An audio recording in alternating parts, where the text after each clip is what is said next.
तो एंडिंग में gaseous part के हम लोग पहुंच चुके हैं, बस 1 या 2 क्लासेस और उसके बाद ये पार्ट हम लोगों का समाप्त हो जाएगा। तो जहाँ तक मुझे याद है कल की क्लास में हम लोगों ने रियल गैस इक्वेशन को डिराइव किया था, ठीक है। और रियल गैस इक्वेशन को डिराइव करते वक्त हमने इस बारे में बात की थी, मेरी पहली लाइन बल्कि यही थी कि ऐसा नहीं है कि रियल गैस का डेरिवेशन जो कल हम लिखे थे, जिसको स्पेसिफिकली मैं कहूँ वैन डर वाल इक्वेशन है ना, रियल गैस का डेरिवेशन कहना तो सही बात नहीं है। वैन डर वाल इक्वेशन का जो हमने डेरिवेशन कल किए थे, ऐसा नहीं है कि वही इकलौता एक इक्वेशन है जो रियल गैस के इसमें आपको मिला है। अलग अलग साइंटिस्ट ने अलग अलग वक्त पे, ठीक है, बहुत सारे करेक्शंस किए और अलग अलग आप लोगों की क्या दी है, क्या कहते हैं, इक्वेशंस दी हुई, ठीक है। लेकिन हम लोग क्या करते हैं, उन सभी में पढ़ते किसको हैं, आप लोगों के वैन डर वाल को, क्योंकि ऐसा नहीं है कि बाकी लोगों की वैल्यूज अच्छी नहीं थी। हर इक्वेशन की कुछ ना कुछ अहमियत थी। कुछ बातें कुछ इक्वेशंस ने समझाई, कुछ बातें कुछ दूसरी इक्वेशन ने समझाई, बट बात ऐसी है कि आप लोगों के पहले प्राणी कौन थे, वैन डर वाल, इसीलिए हमने उनकी इक्वेशन पढ़ी। लेकिन इट डजंट मीन्स कि वैन डर वाल के अलावा बाकी लोग नहीं थे। बाकी लोग भी थे जिन्होंने आप लोगों को रियल गैस की इक्वेशन दी। जैसे एक आपके थे डायएटरिक इक्वेशन, डायएट्रिसी इक्वेशन, ये भी एक इक्वेशन है। इस इक्वेशन में भी हम लोग क्या करते हैं, आप लोगों का रियल गैस इक्वेशन की चीज़ पढ़ते हैं। रियल गैसेस के लिए बनाई हुई ये भी एक इक्वेशन थी और काफ़ी हद तक ये वैन डर वाल इक्वेशंस के साथ एग्री भी थे, लेकिन मॉडरेट प्रेशर पर। जैसे ही आप हाई प्रेशर पे जाते थे, ये दोनों इक्वेशंस अलग अलग बिहेवियर शो करती थी, है ना। अच्छा, उसके बाद बर्थोलेट इक्वेशन, इनका नाम तो शायद आपने सुना भी होगा, आई जस्ट डोंट नो, मैंने तो कई जगह सुना है, ठीक है। तो इन्होंने भी आपको क्या दिया, रियल गैस की इक्वेशन दी। ये जो इक्वेशन है, इस इक्वेशन को देखा जाए बराबर, तो यहाँ पे सब कुछ एकदम किसके जैसा है, आप लोगों का वैन डर वाल। मैं लगे तो इक्वेशन लिख के दिखा देती हूँ तुमको, ताकि तुम्हें भी पता चले कि बेसिकली बर्थोलेट इक्वेशन कहते किसको है। अच्छा, लेकिन बर्थोलेट इक्वेशन को ज़्यादा एक्यूरेट माना जाता था वैन डर वाल इक्वेशन से, अगर आपको गैसेस का मॉलिक्यूलर मास कैलकुलेट करना है तो, ठीक है। जान तो मैं इक्वेशन लिखवा नहीं रही हूँ, तुम फालतू के कंफ्यूज हो जाओगे, फालतू के। ना ही आपको ये नाम याद रखने हैं, ना ही गूगल सर्च करके इनकी इक्वेशंस को याद रखना। आपको सिर्फ एक ही याद रखना था, वो है वैन डर वाल। तो सिर्फ मैं एक जीके फैक्ट के तौर पे तुमको बता रही हूँ। एक होता है क्लॉसियस इक्वेशन, ये तो और भी फेमस इंसान है, इनको तो हमने थर्मोडायनेमिक्स में कई बार सुना है। तुमने नहीं सुना है, मैंने सुना है, ठीक है, ये है। अच्छा, उसके अलावा एक और चौथे प्राणी है आप लोगों के, रैडलिश क्वांग इक्वेशन, ठीक है। इन्होंने भी आप लोगों को रियल गैस इक्वेशन दी थी, यहाँ पर भी हम लोगों को पता चलता है। तो ये बहुत सारे लोग आए, बहुत सारे लोग गए, उन्होंने अपने अपने समय में क्या की, रियल गैस इक्वेशन दी, अपने अपनी इक्वेशन से चीज़ों को एक्सप्लेन करने की कोशिश की, है ना। कई लोगों के रिजल्ट्स आपस में मैच किए, कई लोगों के रिजल्ट्स आपस में मैच नहीं किए, राइट, ऐसा हुआ। लेकिन अगर मैं इन सारी चीज़ों को कंबाइंड करूँ, कंबाइंड इन द सेंस, अगर मैं तुमसे ये पूछूं कि एक रियल गैस इक्वेशन का जनरल फॉर्मेट क्या होगा, जैसे कि अगर आप स्ट्रेट लाइन पढ़ते हो तो उसका जनरल फॉर्मेट क्या होता है, y = mx + c। अगर आप मैथ्स में सर्कल की इक्वेशन पढ़ते हो तो उसका जनरल फॉर्मेट क्या होता है, x - a का होल स्क्वायर + y - b का whole square equal to, I think c² होता है, a² होता है, जो भी होता होगा, ये इसी फॉर्मेट का होता है ना। कि वो x माइनस ओरिजिन से आपने कितना सेंटर शिफ्ट किया है उसका स्क्वायर प्लस y से आपने कितना शिफ्ट किया है इक्वल टू दैट कांस्टेंट का रेडियस का स्क्वायर, ये होता है। पैराबोलास की जनरल इक्वेशन होती है y² = 4ax या x² = 4ay प्लस माइनस। तो हर चीज़ का एक जनरल इक्वेशन होता है। वैसे ही, ठीक है, अगर कोई मुझसे ये पूछे कि मैडम अभी इतने सारे लोगों ने रियल गैसेस की इक्वेशन दी, ठीक है, और इतने सारे लोगों के द्वारा काम दिया गया, लेकिन आप इन सभी इक्वेशन में से किस पर्टिकुलर इक्वेशन को जनरल का दर्जा दोगे कि यार अच्छा हाँ करके इससे हम लोग बहुत सारी चीज़ें करके बता सकते हैं, इसको जनरल इक्वेशन मान सकते हैं, तो वो इक्वेशन हम लोगों को बेसिकली आज पढ़नी है, ठीक है। और इस जनरल इक्वेशन, रियल गैसेस की जनरल इक्वेशन ऑफ स्टेट को ही आज के टॉपिक का नाम दिया गया है वीरियल इक्वेशन। अब तुम चाहे जो भी प्रोनाउंस करो, वीरियल इक्वेशन, ठीक है। ये हो गई आपकी वीरियल इक्वेशन। किसने प्रपोज की थी उन महाशय का मैं नाम लिख देती हूँ, बट अगेन ये एक जीके फैक्ट है, आपको इसको याद करने की जरूरत नहीं है, ठीक है। इन महाशय ने इस जनरल इक्वेशन आपके रियल गैस के लिए प्रपोज की थी। ऑब्वियस है कि इक्वेशन कहीं से टपकी तो होगी नहीं, है ना, प्योर मैथमेटिक्स, एकदम अच्छी खासी लेवल की। तो ये वीरियल इक्वेशन है क्या, चलो तुम्हारे सामने वीरियल इक्वेशन को लिख देते हैं।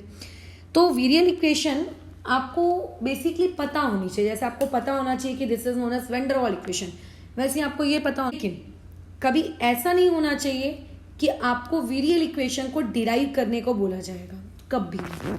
कभी आपको वीरियल इक्वेशन डिराइव करने को नहीं कही जाएगी, कभी भी नहीं कही जाएगी। फिर हम लोग क्यों डेरिवेशन कर रहे हैं, हम इसीलिए डिराइव कर रहे हैं कि हो सकता है कल को उस डेरिवेशन के बीच से कुछ ऐसे रिजल्ट्स आए, उन रिजल्ट्स से रिलेटेड कुछ क्वेश्चन पूछ ले, या फिर इस तरीके से कि अच्छा डायरेक्ट रट्टा मारेंगे तो हमको अंदर से एक फीलिंग आएगी यार करके रट्टा मार लिया बट पता नहीं है क्या है। बस उसके लिए हम इस वीरियल इक्वेशन को डिराइव करेंगे वैन डर वाल के टर्म्स में, अदरवाइज हम नहीं करते।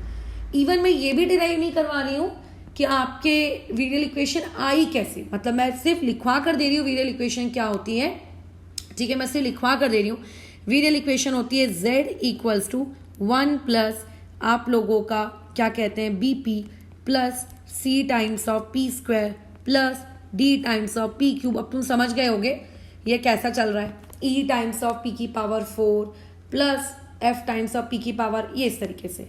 और अगर मैं इसको प्रेशर के टर्म से मॉडिफाई करूँ, सॉरी वॉल्यूम के टर्म में मॉडिफाई करूँ, तो p की जगह बस आप वहाँ पे क्या लिख देंगे, अपॉन में vm, जहाँ पे vm का मतलब होता है मोलर वॉल्यूम, है ना। यहाँ पे अगर आपको लिखना है तो आएगा c अपॉन में vm का स्क्वायर।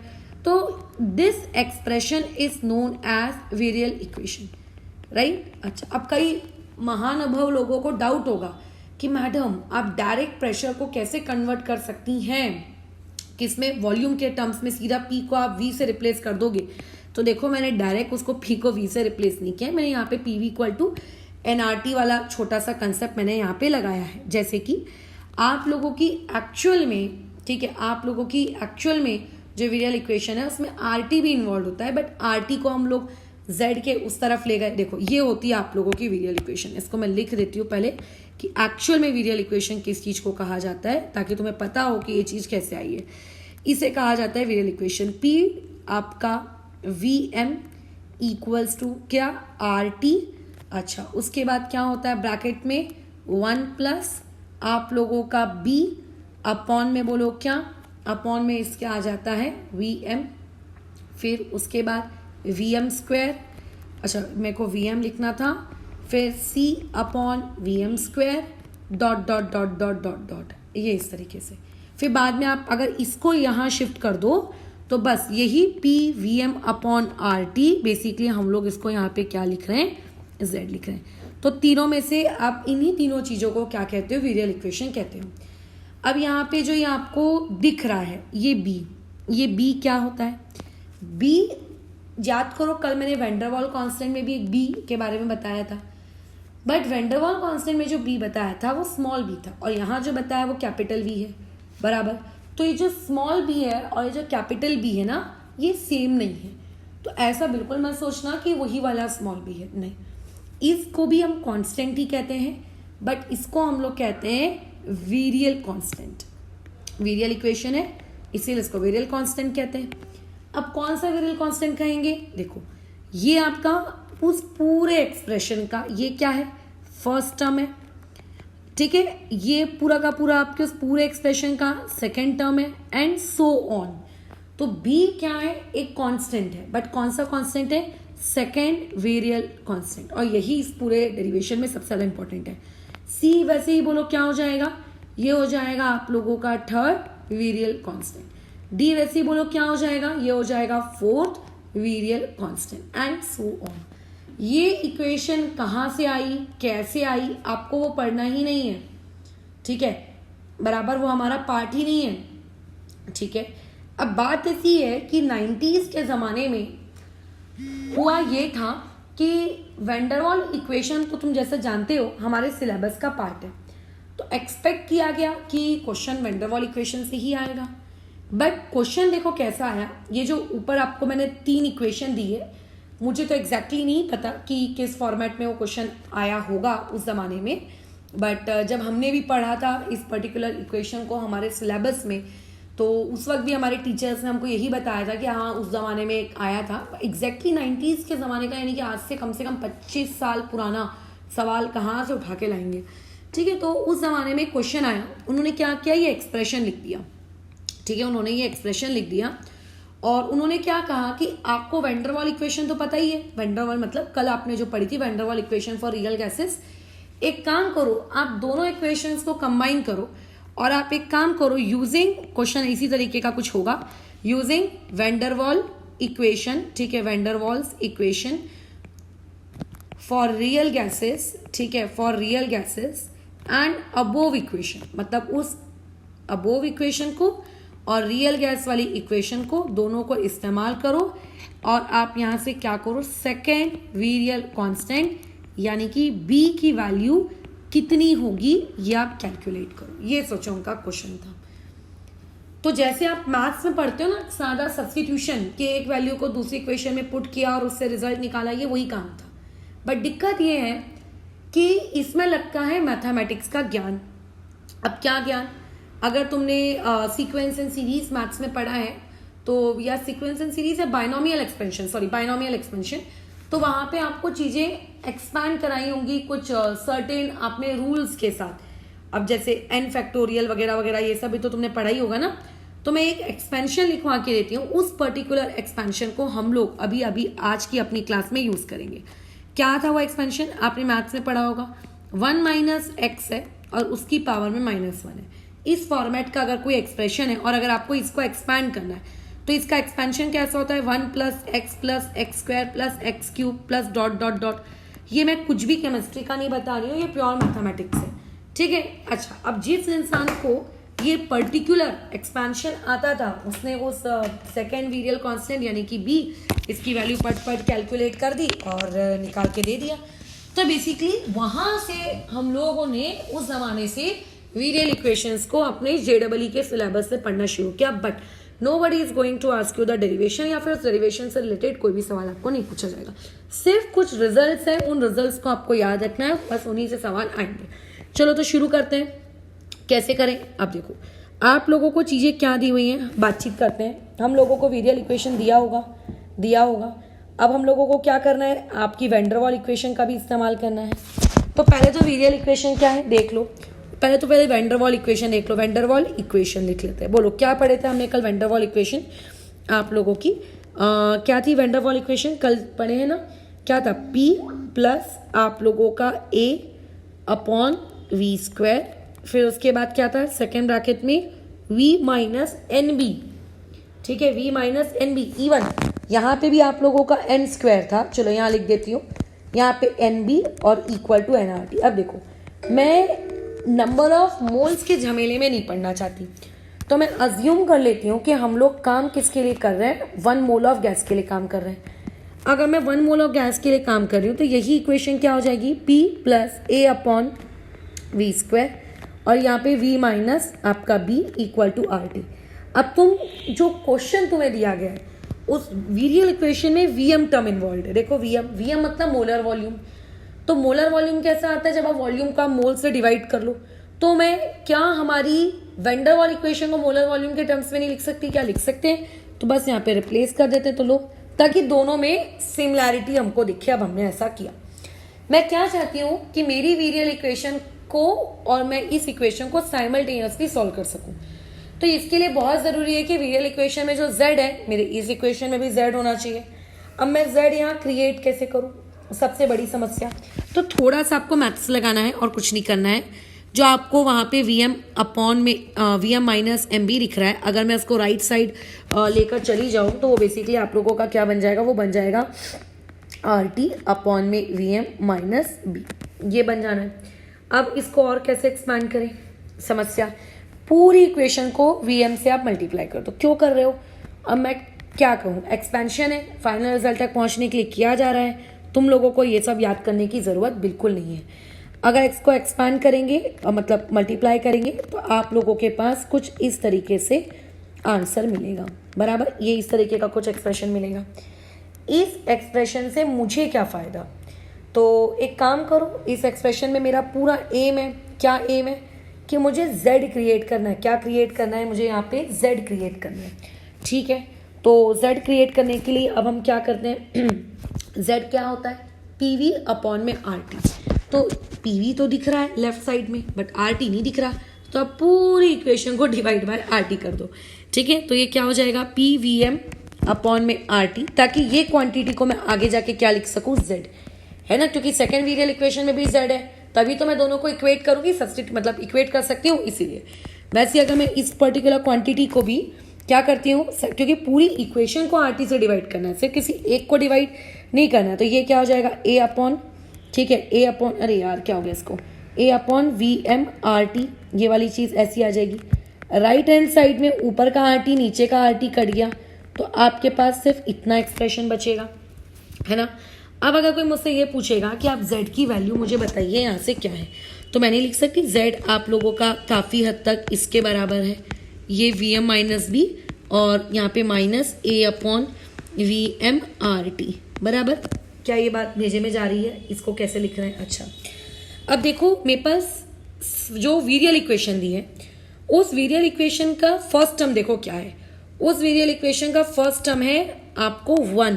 क्या है उसका फर्स्ट टर्म? 1, है ना। अब मेरे को भी कुछ अपना फर्स्ट टर्म क्रिएट करना पड़ेगा 1 के जैसा। तो मैं कैसे क्रिएट करूं? ये जो वीएम है इससे डिवाइड कर लेते हैं इसको, इस पूरे फर्स्ट एक्सप्रेशन को, उसके न्यूमरेटर उसके डिनोमिनेटर को वीएम से डिवाइड कर लो। तो वीएम अपॉन वीएम, न्यूमरेटर में 1 बन गया, यहाँ पे भी 1 बन गया, और यहाँ पे आ गया बी अपॉन वीएम। क्या आ गया यहाँ पे? B upon VM. क्या ये बात समझ में आ रही है? यहाँ पे क्या आ गया? बी अपॉन वीएम, है ना। अच्छा, सेकेंड वाली टर्म को मैंने कुछ नहीं किया, सेकेंड वाली टर्म बड़ी सुशील प्यारी और अच्छी है, उसको मैंने छुआ तक नहीं। क्यों? सेकेंड वाली टर्म के देखो डिनोमिनेटर में वीएम आ रहा है, और वीरियल इक्वेशन की भी सेकेंड टर्म में देखो वीएम आ रहा था। बस मुझे फर्स्ट टर्म को किसी तरीके से 1 में लेकर आना है। क्या करूँ मैं? इसको सिंप्लीफाई करिए। कैसे? आप मैडम इसको ऐसा लिख सकती है 1 by minus B by VM की पावर -1, क्योंकि अभी अगर ये इस फॉर्मेट में है तो उसकी पावर क्या है? 1। और अभी अभी क्लास की स्टार्टिंग में मैंने तुमसे कहा था मैथमेटिक्स का एक एक्सप्रेशन याद रखना है, 1 माइनस एक्स का इनवर्स, होल इनवर्स का एक्सपेंशन क्या होता है? 1 plus x square plus x cube dot dot dot dot dot.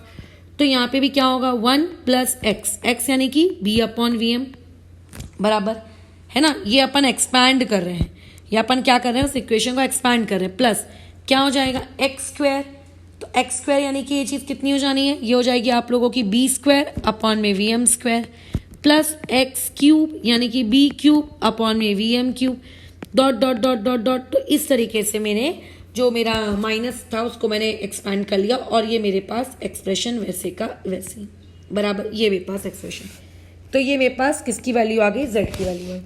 अब ध्यान दो, मेरे पास जो वीरियल इक्वेशन दी थी वो क्या दी हुई थी? जो मेरे पास गिवन कंडीशन है, यानी कि जो वीरियल इक्वेशन है वो क्या दी हुई है वहाँ पर? बताओ। वो दी हुई है आपको z equals to 1 plus capital B upon में वी एम, ये दिया हुआ है ना। फिर क्या दिया हुआ है? प्लस आप लोगों का c upon V M square, अच्छा, प्लस डॉट डॉट डॉट। क्या अभी इस गिवन इक्वेशन को मैं और सिंप्लीफाई कर सकती हूँ? क्या ये जो ऊपर में मेरी इक्वेशन है, क्या इस इक्वेशन को और सिंप्लीफाई किया जा सकता है? ये आपका सोचना सबसे पहला काम है। तो किया जा सकता है कि नहीं किया जा सकता है? पहले तो वो सोचो। किया तो जा सकता है। कैसे करेंगे इसको हम लोग सिंप्लीफाई? अभी बताओ। तो तुम इस टर्म को देखो, कौन सी वाली टर्म? ये वाली टर्म। ये देखो बी अपॉन वी एम दिख रहा है, और यहाँ देखो minus A upon R T, और इसमें भी वी एम, यानी कि इस पूरे एक्सप्रेशन में अपॉन वी एम वाली टर्म 2 बार रिपीट हो रही है। तो आप एक काम करो, 2 बार रिपीट होने से अच्छा है 1 अपॉन वी एम कॉमन निकाल लो। तो ये चीज़ ऐसी लिखी जा सकती है B minus A upon R T, और बाकी टर्म तो देखो रिपीट हो नहीं रही है स्क्वायर वाली, तो वो वैसे की वैसी डॉट डॉट डॉट डॉट। क्या ये बात समझ में आई? अब जरा देखिए कि अब आपकी लिखी हुई इक्वेशन है ना, और जो गिवन वेरियल इक्वेशन है, क्या उसमें आपको कोई सिमिलैरिटी दिख रही है? हाँ, दोनों के लेफ्ट हैंड साइड में z है, राइट। अगर मैं कंपेयर करूं इक्वेशन नंबर 1 को और इक्वेशन नंबर 2 को, तो आप कह सकते हो ना, दोनों के लेफ्ट हैंड साइड में आपको z दिख रहा है, दोनों के राइट हैंड साइड में आपको 1 दिख रहा है, दोनों के राइट हैंड साइड में 1/vm सेकेंड टर्म इंट्रोड्यूस है। बट मैं दोनों इक्वेशन को अगर आपस में कंपेयर करती हूँ, तो कंपेयर करके मैथमेटिकली मैं इस चीज को साफ साफ लिख सकती हूँ कि capital B is equals to B minus A/RT, और इसी कैपिटल B को हम लोग क्या कहते हैं, आप लोगों का सेकेंड वेरियल कांस्टेंट कहते हैं।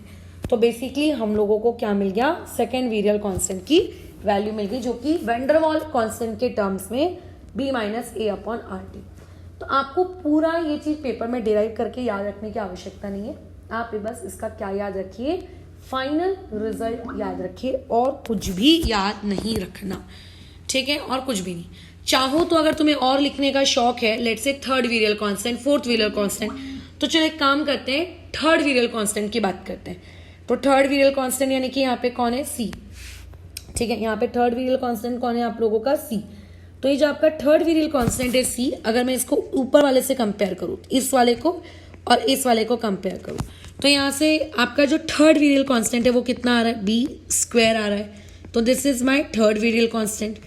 ऐसे ही अगर मान लेते हैं मुझे फोर्थ के लिए पूछा जाए, फिफ्थ के लिए पूछा जाए, तो अगर यहाँ पे फोर्थ के लिए पूछती तो ये होता B⁴ अपॉन में Vm⁴, और वेरियल इक्वेशन में भी वहां पे यही होता, क्या, D/Vm⁵, यही होता ना, सही कह रहे हैं। तो आप इस तरीके से क्या कर सकते हो, चीजों को कंपेयर कर सकते हो आप चीजों को कंपेयर बिल्कुल कर सकते हो, बट हमें उतना कुछ कंपेयर करने की जरूरत नहीं है, हमें सिर्फ सेकेंड वेरियल कांस्टेंट से मतलब है, ठीक है। मुझे किससे मतलब है, सिर्फ और सिर्फ सेकेंड वेरियल कांस्टेंट से, जो कि मेरे पास कितना आ गया, B माइनस A/RT निकल कर आ गया है, ठीक है। अगर तुम्हें थर्ड पूछता है, फोर्थ पूछता है, तो वो बहुत ईजी है।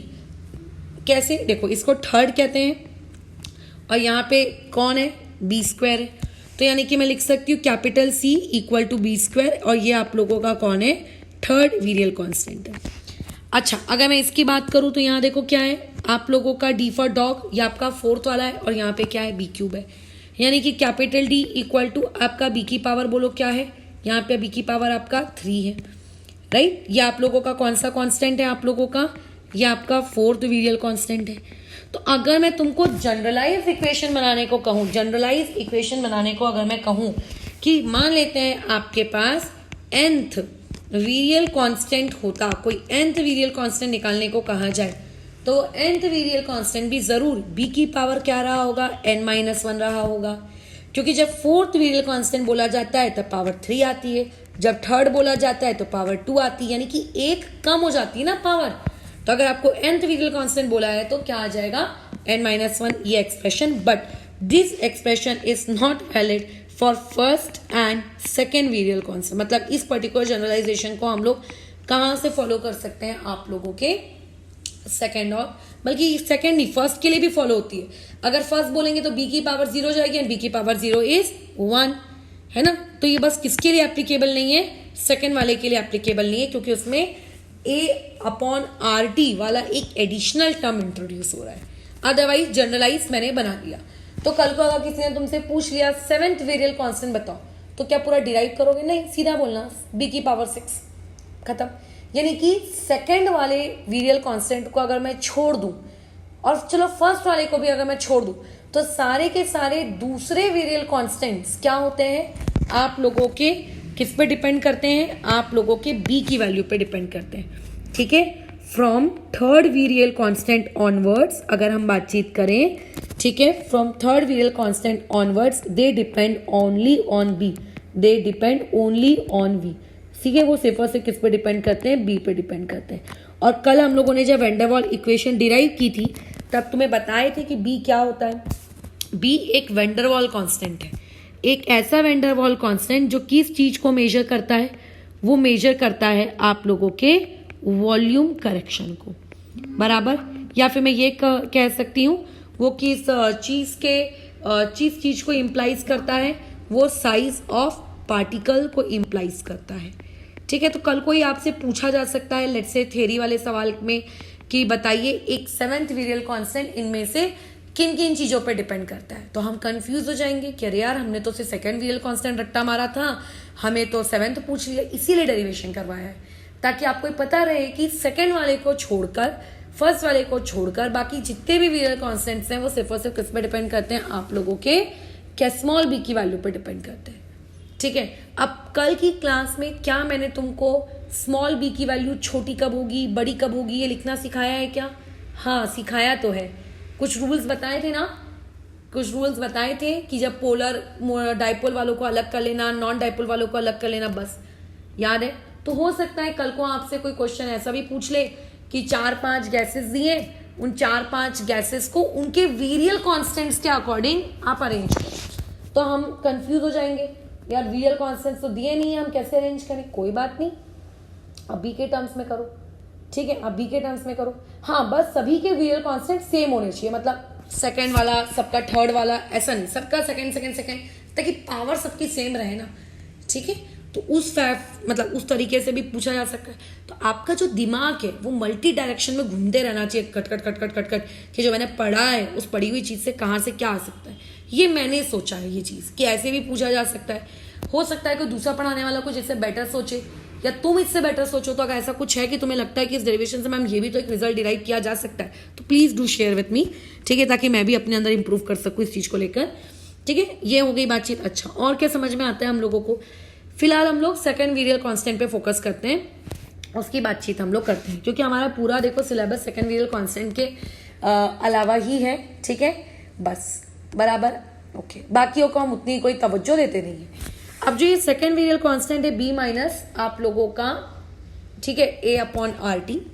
अब मैं आ जाती हूँ वीरियल कांस्टेंट्स की इक्वेशन पे। अगर मैं वीरियल इक्वेशन तुमको वापस से लिखने को दूँ तो क्या होगी? Z equals to 1 plus capital B upon में VM plus small capital C VM का square dot dot dot dot dot dot. देखो हम जानते हैं जहाँ पे VM है वो एक मोलर वॉल्यूम है, और मोलर वॉल्यूम उतनी कोई छोटी क्वांटिटी तो होती नहीं है, ठीक ठीक क्वांटिटी होगी। चलो ठीक ठीक नहीं भी होगी तो आप बोल रहे हो कि उस क्वांटिटी का स्क्वायर करो। ठीक है, आप बोल रहे हो उसका स्क्वायर करो या क्यूब करो या 4th पावर करो। अच्छा कर लेंगे, कोई दिक्कत नहीं, और उसको आप डिवाइड करो भैया।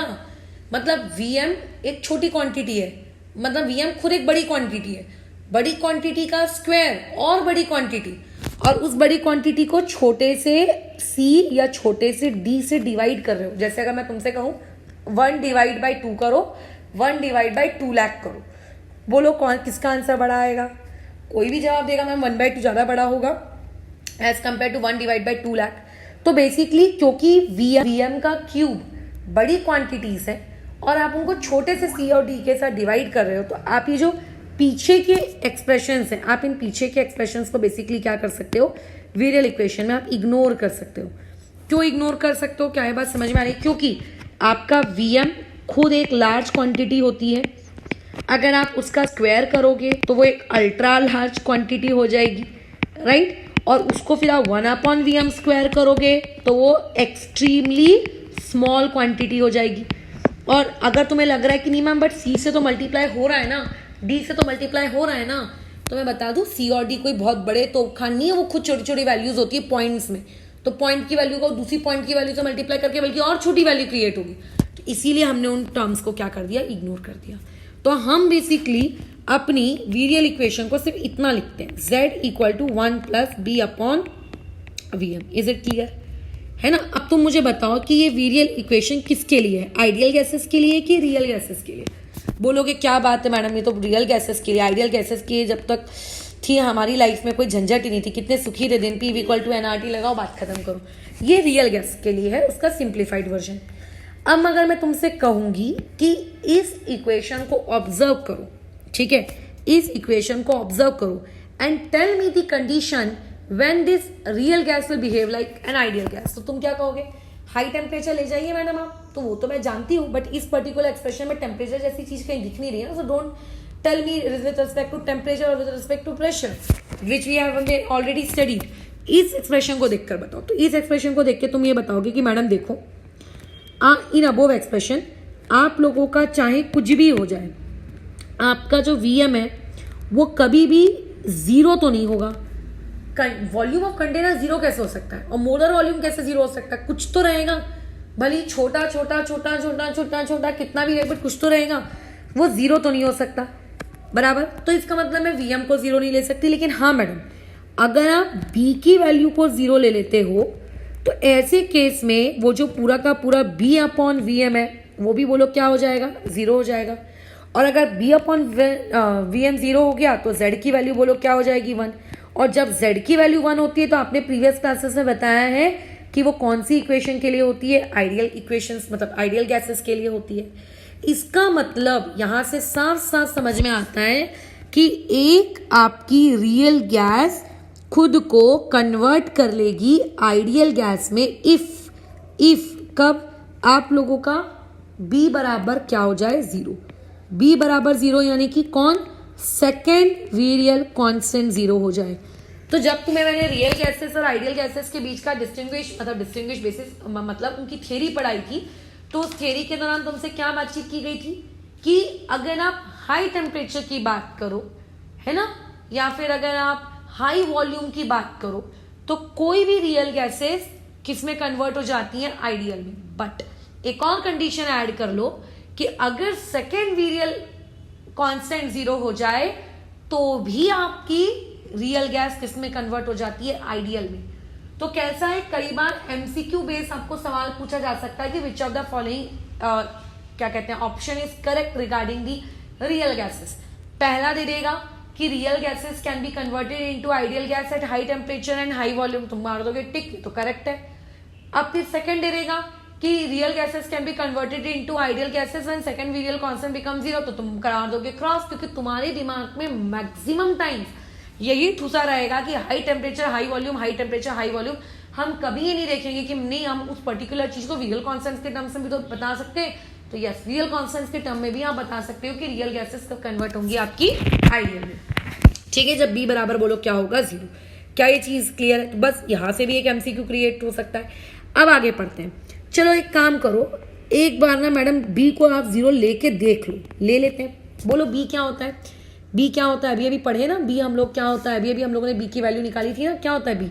ऊपर देखो ए माइनस कितना आया था, बी कितना आया था आपका, B minus A upon R T, sorry क्या आया था कैपिटल बी की value, B minus A upon R T equal to बोलो कितना रखना है, जीरो रखना है। Please simplify and calculate the temperature. ठीक है, अच्छा करते हैं सिंप्लीफाई, टेम्परेचर कैलकुलेट करते हैं। सो अगर मैं सिंप्लीफाई करूं और अगर मेरे को कोई यहाँ से टेम्परेचर कैलकुलेट करने को कहे, सो डोंट यू थिंक ये टेम्परेचर निकल के आएगा, है ना। अब मुझे एक बात बताओ, वो जो सेकेंड रियल कांस्टेंट है कैपिटल बी, वो अपने आप रखे रखे खुद ब खुद तो जीरो होगा नहीं, मतलब किसी भी गैस के लिए उसका सेकेंड रियल कांस्टेंट अपने आप रखे रखे जादू से तो जीरो होगा नहीं। वो रियल कांस्टेंट कब जीरो होता है, ये वो टेम्परेचर है, ये वो टेम्परेचर है जो T equal to R B upon A है ना, ये एक ऐसा जादुई टेम्परेचर है। ठीक है, ये एक ऐसा जादुई टेम्परेचर है जिस टेम्परेचर पर, ठीक है, इस टेम्परेचर पर आप लोगों की जो रियल गैसेस होती हैं, ये रियल गैसेस खुद को किसमें कन्वर्ट कर लेती हैं, आइडियल में। जैसे मैं कह रही थी ना कि जब हम हाई टेम्परेचर देते हैं तो रियल गैसेस कन्वर्ट हो जाती हैं आइडियल में। तो तुम्हारा डाउट ये आना चाहिए मैडम कौन सा टेम्परेचर दोगे, हमें कैसे पता चलेगा कि किस टेम्परेचर पे रियल को आइडियल में कन्वर्ट करना है, 200 पे करना है, 201 पे करना है, 203 पे करना है, 205 पे करना है। So this is the temperature, ठीक है, दिस इज द टेम्परेचर, ये वो टेम्परेचर की वैल्यू है, this is the temperature at विच आप लोगों का रियल गैस आरजी कन्वर्ट कर लेगी खुद को, बोलो आइडियल गैस आईजी में। क्योंकि ये टेम्परेचर कब आया, जब हमने capital B equal to zero रखा, और capital B equal to zero का मतलब क्या होता है कि हम लोग रियल गैसेस को आइडियल गैसेस में कन्वर्ट कर रहे हैं। इट मीन्स इससे जो टेम्परेचर आया वो भी क्या है, वो भी एक ऐसा टेम्परेचर है जो ये बताता है कि देखो इस पर्टिकुलर टेम्परेचर पर मैं किस में कन्वर्ट हो रहा हूँ, रियल से आइडियल पे जा रहा हूँ। आप इतना इतना टेम्परेचर मेरा रखो तो मैं खुद को क्या कर लूँगा, रियल से किस में कन्वर्ट कर लूँगा, मैं आइडियल में कन्वर्ट कर लूँगा। एंड इस पर्टिकुलर टेम्परेचर को केमिस्ट्री की दुनिया में एक नया नाम दिया जाता है and we call this temperature as Boyle's temperature. ठीक है, इसको हम लोग क्या कहते हैं, बोयल्स टेम्परेचर, बराबर। इसे हम लोग कहते हैं Boyle's temperature and it's symbol is TB. इसको हम लोग किस सिंबल से इंडिकेट करते हैं, टीबी, सॉरी स्मॉल बी नहीं कैपिटल बी, इसे किससे इंडिकेट करते हैं, TB. So if somebody would ask you, मैंने कुछ गलत तो नहीं कर दिया है ना, आई थिंक मैंने एक्सप्रेशन लिखने में गड़बड़ कर दी है क्या, हाँ, ये मैंने एक्सप्रेशन लिखने में गड़बड़ कर दी है। This is A upon R B, ठीक है। So this T B is A upon R B.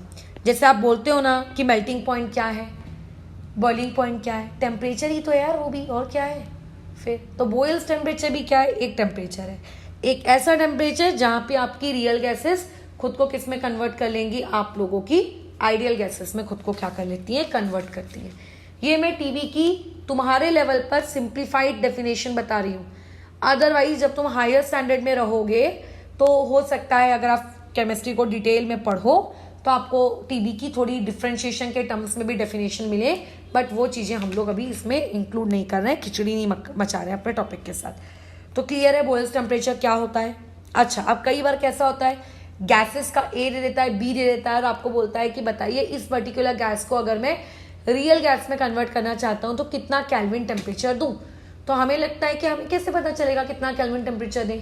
तो आप क्या करो, ए अपॉन आर बी कैलकुलेट कर लो, आपको टीबी मिल जाएगा और आप बोलो कि मैडम इतने केल्विन पर हम लोगों का जो रियल गैस है वो आइडियल गैस पे क्या हो जाएगी, कन्वर्ट हो जाएगी। आप इतने केल्विन पे जाइए और इतने केल्विन में आपकी गैस क्या हो जाएगी, आपकी कन्वर्ट हो जाएगी। अब द पॉइंट इज कि इसको बॉयल्स टेम्परेचर ही क्यों कहा, चार्ल्स टेम्परेचर क्यों नहीं कहा, है ना, इसको गे-लुसैक्स टेम्परेचर क्यों नहीं कहा, बताओ। तो देखो इसका बहुत ही प्यारा सा रीज़न है। उसका रीज़न समझते हैं कि वाई ओनली बॉयल्स टेम्परेचर। ठीक है, बॉयल्स नाम ही क्यों रखा, आपने कोई दूसरा नाम क्यों नहीं रखा। आप देखो नाम मेरे द्वारा रखा हुआ नहीं है, जिस इंसान ने पहली बार इस चीज़ को ढूंढा था उसके द्वारा रखा हुआ है, but still I am trying to explain you why. क्या आपको आइडियल गैस इक्वेशन का पता है, बॉयल्स लॉ। हाँ बिल्कुल, हमें बॉयल्स लॉ पता है आइडियल गैस इक्वेशन का। हम जानते हैं कि बॉयल्स लॉ क्या होता है आप लोगों का, कि अगर हम कांस्टेंट टेम्परेचर पे रहें, अगर हम टेम्परेचर की वैल्यू कांस्टेंट रख दें, ठीक है, तो आपका P इन्वर्सली प्रोपोर्शनल होता है किसके, V के। मतलब प्रेशर बढ़ाओगे वॉल्यूम आप लोगों का क्या होगा, घटेगा। ठीक है, वैसे इस चीज़ का कोई लेना देना नहीं है आप लोगों के इस पर्टिकुलर बॉयल्स टेम्परेचर से, क्यों रखा नाम उसमें मत पढ़ो।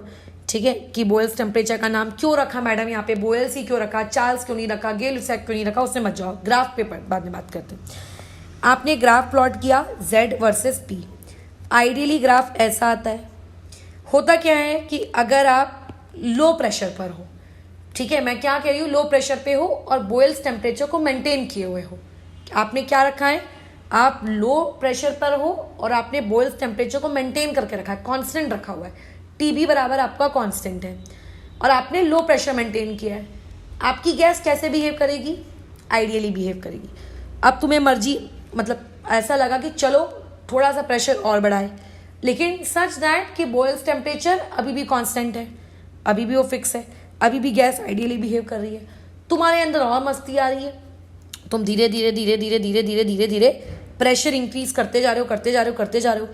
तो उस गैस की एक सहनशीलता थी, उसने कहा कि मैं इस रीजन से लेकर इस रीजन तक, यानी कि बेसिकली मैं लो प्रेशर पे, भले आप मेरा बॉयल्स कांस्टेंट उस वक्त कांस्टेंट रखो, मैं किसके जैसे बिहेव करूंगी, मैं आइडियली बिहेव करूंगी। लेकिन अगर तुमने बदतमीजी दिखाई, तुम हाई प्रेशर कर रहे हो, तो भैया भले ही मेरा क्या हो जाएगा, वहां पर बॉयल्स टेम्परेचर भले ही मेंटेन हो, लेकिन मैं क्या नहीं कर सकती, आप लोगों का आइडियल बिहेवियर मेंटेन नहीं कर सकती।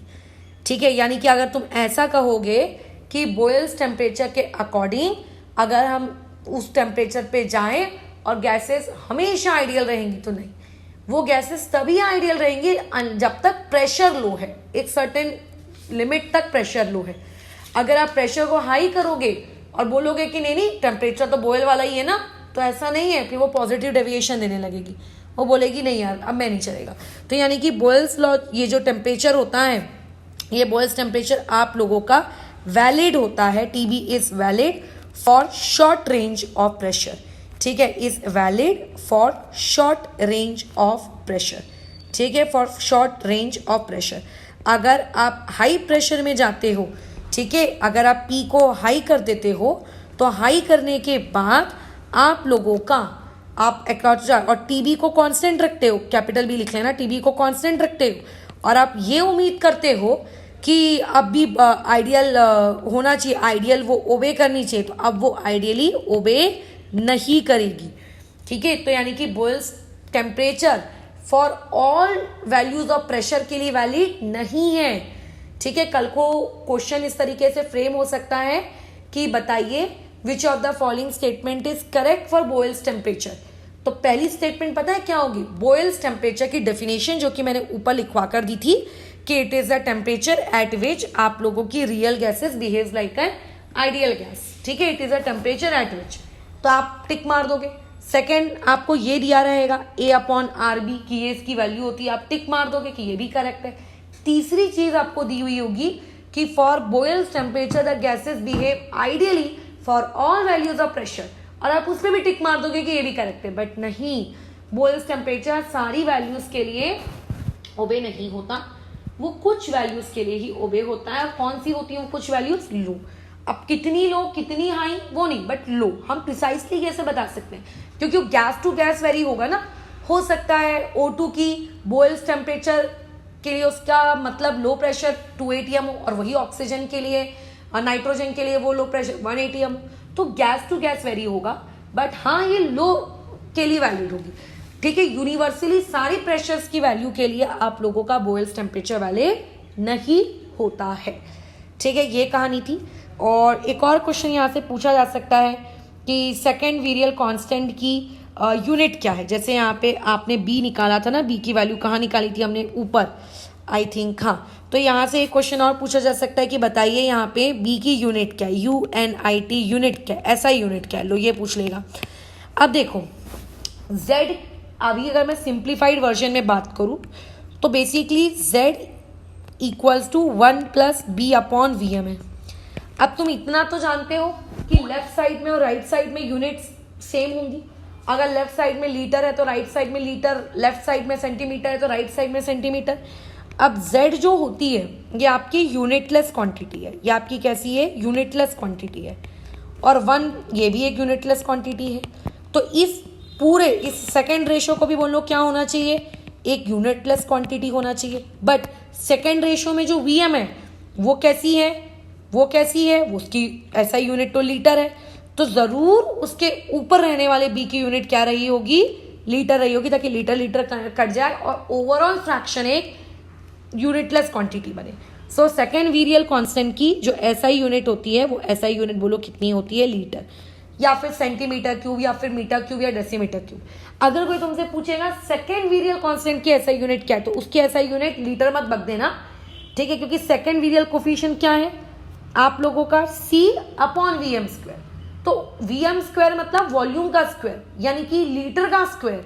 तो ऊपर में जो C रखोगे वो बोलो C कैसा होना चाहिए, वो C भी ऐसा होना चाहिए, उसकी यूनिट भी ऐसी होनी चाहिए, ऊपर नीचे कट जाए और ओवरऑल डायमेंशन मतलब यूनिटलेस क्रिएट हो जाए। तो ऊपर में क्या रहेगा, लीटर स्क्वायर रहेगा, ऊपर में क्या रहेगा, लीटर स्क्वायर, मतलब यहाँ पे इसकी यूनिट होगी लीटर स्क्वायर, इसकी यूनिट होगी लीटर क्यूब। यानी कि अगर मैं कोई मुझसे ये पूछेगा कि SI यूनिट ऑफ nth वेरियल कांस्टेंट कितनी है, सो आई कैन से कि इट इज लीटर की पावर n-1, ठीक है, क्या ये बात क्लियर है, डन। फिर यहीं पे हमारी कहानी खत्म हो जाती है। बस ध्यान रखना जरूरी नहीं है लीटर के टर्म्स में हो। अब जैसे मैंने SI वर्ड यूज किया तो मेरी मजबूरी है लीटर लिखना, बट कल को ऑप्शन में हो सकता है what is the unit of second वेरियल constant, unit, not SI unit, not CGS unit, only unit. तो यूनिट में लीटर भी हो सकता है, यूनिट में सेंटीमीटर क्यूब भी हो सकता है, लीटर मतलब मीटर सी मीटर क्यूब भी हो सकता है, मीटर क्यूब भी हो सकता है, ml भी हो सकता है, कुछ भी हो सकता है। अगर SI बोलता है प्रिसाइसली तो लीटर, अदरवाइज यूनिट में तो जो जो वॉल्यूम की यूनिट होती हैं जितनी होती हैं वो सब हो सकती है। तो ये हम लोगों ने कहानी पढ़ी बॉयल्स टेम्परेचर के बारे में। अब कल हमको जो नेक्स्ट टॉपिक हम लोगों का पढ़ना है बेसिकली वो लिक्विफैक्शन पढ़ना है। देखो इसको कहते तो लिक्विफैक्शन है, बट मेरे मुंह से तो लिक्विफिकेशन ही निकलता है, ठीक है, बिकॉज मैंने जब पढ़ा था 11th से इस टॉपिक को, तो मैं इसको पता नहीं क्यों लिक्विफिकेशन ही बोलती जाती हूँ, क्योंकि हमने आज तक ऐसे ही तो पढ़ा है, तुमने भी इवन यही पढ़ा होगा लिक्विफाइंग, तो एक फीलिंग आ जाती है अंदर से कि अच्छा लिक्विफैक्शन ही बोलना चाहिए फिर तो इसको, राइट। तो हम लोग भले ये टॉपिक पढ़ेंगे लिक्विफिकेशन, ठीक है, लेकिन बोला जाता है इसको लिक्विफैक्शन। और उससे कल कुछ कॉन्स्टेंट्स आपकी लाइफ में एंट्री लेंगे जिन्हें हम क्रिटिकल कॉन्स्टेंट्स कहते हैं गैस का, जो अगेन बहुत इंपॉर्टेंट फॉर्मूले हैं। जैसे बॉयल्स टेम्परेचर का फॉर्मूला क्या है, A/RB, वैसे ही वो लोग भी बहुत इंपॉर्टेंट फॉर्मूलेज हैं। और उन इंपॉर्टेंट फॉर्मूलेज को डिराइव कैसे किया गया वो भी एक होता है सिलेबस, ठीक है, उसको भी डिराइव किया जा सकता है। हर चीज जो आप पढ़ते हो उसको ना डिराइव किया जा सकता है, ऐसा नहीं कि वो चीजें डिराइव नहीं की जा सकती, बट कोई मीनिंग नहीं है उनको डिराइव करने का हमारे लिए, ठीक है। तो हम उनको डिराइव देखेंगे कल। अगर मेरे को क्रिटिकल कॉन्स्टेंट्स बताते बताते बहुत ज्यादा वक्त लेट से नहीं लगा तो मैं डिराइव करवा दूंगी, अदरवाइज हम उनका डेरिवेशन नहीं देखेंगे, ठीक है, जो भी, क्योंकि डेरिवेशन अगेन आप लोगों के सिलेबस का कोई भी पार्ट है ही नहीं। The most important part is कि आपको ये समझ में आना चाहिए कि जिस चीज को आप डिफाइन कर रहे हो या जिस चीज का आप फॉर्मूला लिख रहे हो वो चीज आखिर क्या है। अगर आपको ये नहीं पता है कि वो चीज क्या है, बस आपने रट लिया है, तो वो चीज कैसा है, फिर ये गड़बड़ है। डेरिवेशन देखने में कोई दिक्कत नहीं होती है, ठीक है, कोई दिक्कत नहीं, तुम्हें जितनी डेरिवेशन देखनी है तुम देखो, है ना, तो सब देखेंगे, लेकिन वो और ऐसे छुटपुट 1-2 टेम्परेचर वाले और बेसिकली हम लोगों के टॉपिक्स बाकी हैं। तो कल आप लोगों का ये जो टॉपिक है ये तो कल समाप्त हो ही जाएगा, क्योंकि इसमें अब कुछ बचा नहीं है मेरे बताने के लिए, पूरा का पूरा कल खत्म हो जाएगा तुम लोगों का ये टॉपिक।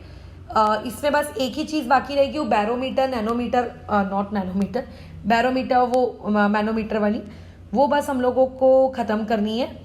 बाकी गैसियस स्टेट कल जो पढ़ाया जाएगा वो आखिरी रहेगा, ठीक है। क्रिटिकल कॉन्स्टेंट्स हम कल पढ़ेंगे ना, बस वो आखिरी रहेंगे।